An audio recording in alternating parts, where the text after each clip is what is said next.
The rain pounded against the windshield of Jack Carter's old truck as he navigated the winding backroads of rural Vermont. It was the kind of storm that made you question every decision, that led you to be out in its relentless, unforgiving, and isolating.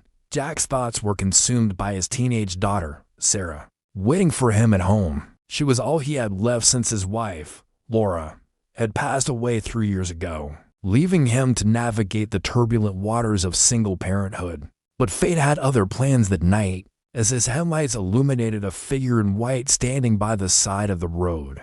Drenched and trembling, her dress clinging to her like a second skin, Jack slowed the truck, his heart racing. He wasn't the type to stop for strangers, especially not in weather like this. But something about her vulnerability tugged at him. He rolled down the window, the rain spitting into the cab. "You okay?" he called out over the roar of the storm. The woman looked up, her eyes red and swollen from crying. She nodded weakly, her voice barely audible over the wind. "My car broke down, and my phone's dead. I've been standing here for hours." Jack hesitated, glancing at the clock. Sarah would be worried if he was late, but he couldn't just leave her here. "Hop in," he said finally. "I'll take you somewhere you can warm up." She climbed into the truck, her soaked dress leaving a puddle on the seat. "Thank you," she whispered, her voice breaking. "I'm Emma." "Jack," he replied, pulling back onto the road. The silence between them was heavy, filled with the unspoken weight of their individual struggles. Jack stole glances at her, noticing the elegant but bedraggled wedding dress. "Were you getting married today?" Emma let out a bitter laugh, wiping her eyes. "I was supposed to, but he didn't show up. Left me standing there like a fool." Jack's chest tightened. He knew what it was like to lose someone you loved, though in a different way. "I'm sorry," he said softly. "That's rough. It's not your fault," she replied, managing a small, sad smile. "You're the first person to stop. Most people just drove by." "People can be heartless," Jack muttered, his grip tightening on the steering wheel.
They drove in silence for a while, the wipers struggling against the downpour.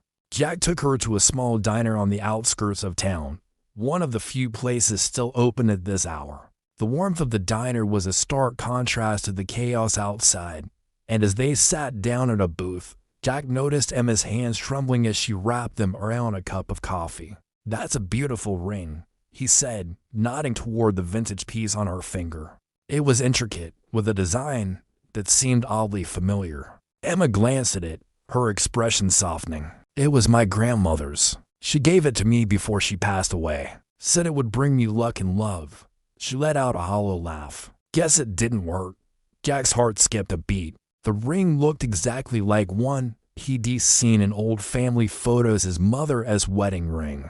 But that couldn't be possible, could it? He pushed the thought aside, focusing on getting Emma to safety. After dropping her off at a nearby motel, Jack returned home, his mind still racing. Sarah was waiting up, her arms crossed, a mix of worry and teenage defiance on her face. "You're late," she said, but her tone softened when she saw the exhaustion in his eyes. "Sorry, kiddo." Had to help someone out, he said, ruffling her hair. Go to bed. We'll talk in the morning. That night, Jack couldn't sleep. The image of Emma's ring haunted him. He got up and went to the attic, where he kept old family albums and mementos. Dusting off a box, he found what he was looking for, an album from his mother's wedding. He flipped through the pages until he found it, a photo of his mother, radiant and smiling, her hand resting on his father's arm. And there, on her finger, was the same ring. Jack's breath caught. How was this possible? His mother had passed away when he was young, and the ring had disappeared along with his father, who had left them shortly after. He'd always assumed it was sold or lost. But now, it was on the finger of a stranger woman who had walked into his life on a stormy night.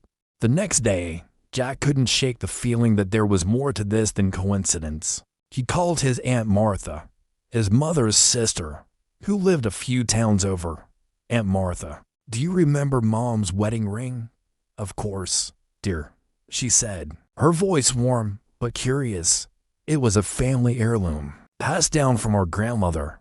Why do you ask? Jack explained what had happened, describing Emma and the ring. There was a long pause on the other end of the line. Jack, that's strange. Your father took that ring when he left, said he wanted to keep it safe. But after he disappeared, we never saw it again. Do you think he might have given it to someone else? Jack asked, his mind racing. Possibly, Aunt Martha said slowly. But if this woman has it, there might be a connection we don't know about. Maybe you should find out more about her. Jack took Aunt Martha's advice to heart. He tracked down Emma through the motel and arranged to meet her again at the diner. When she arrived, she looked different, less defeated, more composed, though still carrying the weight of her recent heartbreak. I've been thinking about what you said about the ring, Jack began, sliding into the booth across from her. I did some digging. That ring is not just similar to my mother's. It is my mother's. Emma's eyes widened. What? How is that possible? Jack pulled out the photo he'd found in the attic and showed it to her. See, that's my mom, wearing the same ring. Emma stared at the photo, her hands trembling. I don't understand. My grandmother gave this to me. She said it was passed down through our family. Jack leaned forward, his voice low. Emma, I think our families might be connected in some way. My father left when I was a baby, and no one ever heard from him again. But maybe he had another life, another family. Emma's face paled. My grandfather, he left my grandmother when my mom was young. We never knew why. Do you think? Jack nodded slowly. It's possible. We need to find out more. Over the next few days, they pieced together the puzzle. Jack reached out to old family contacts, while Emma dug through her own family's history. It wasn't easy. Decades had passed, and memories were fading. But then, Jack found an old letter tucked away in his father's things, hidden in a box he'd never bothered to open. The letter was addressed to his mother, written by his father before he left. In it, he mentioned a woman he'd met years ago, someone from his past who had re-entered his life. And then, Emma found an old photo of her grandfather with a woman who looked strikingly like Jack's mother. The pieces began to fall into place. One evening, they met again at the diner, spreading out the letters and photos on the table. It's clear now, Jack said, his voice thick with emotion. My father and your grandfather are the same person. That makes us cousins. Emma's eyes filled with tears. I always felt like there was something missing in my life, like a part of me was incomplete. And now, I find out I have family I never knew about. Jack reached across the table, taking her hand. Me too. I've spent my whole life wondering about my dad, why he left, where he went now. I know. They sat there for a long time, talking, laughing, and crying. Sarah, who had joined them, watched with a mixture of curiosity and warmth. For the first time in years, Jack felt a sense of wholeness, as if the gaping hole left by his father's absence was finally being filled. As they left the diner that night, the storm had passed, and the sky was clear, stars twinkling above. Jack looked at Emma and smiled. I'm glad I stopped at night. Me too, she said, slipping her arm through his. Sometimes, the worst days lead to the best surprises, and with that, they walked into the future, ready to face whatever came next, together. If you believe in the power of kindness and second chances, make sure to like, comment, share, and subscribe to Expose the Earth. The story of Jack and Emma is a testament to the unexpected ways life can bring people together. It's a reminder that even in our darkest moments, a single act of kindness can change everything. For Jack, helping a stranger on a stormy night led to discovering a family he never knew he had. For Emma, it was a chance to heal from betrayal and find a sense of belonging. Their journey wasn't easy. Jack had to confront the pain of his father's abandonment, while Emma had to rebuild her trust in others after being left at the altar. But through their shared struggles, they found strength in each other. The ring, once a symbol of lost love, became a bridge connecting their pasts and shaping their futures. This story leaves us with a powerful message. Kindness is never wasted. It has the power to heal, to connect, and to transform lives in ways we can't always predict. As Jack and Emma discovered, sometimes the people we're meant to find are the ones we least expect.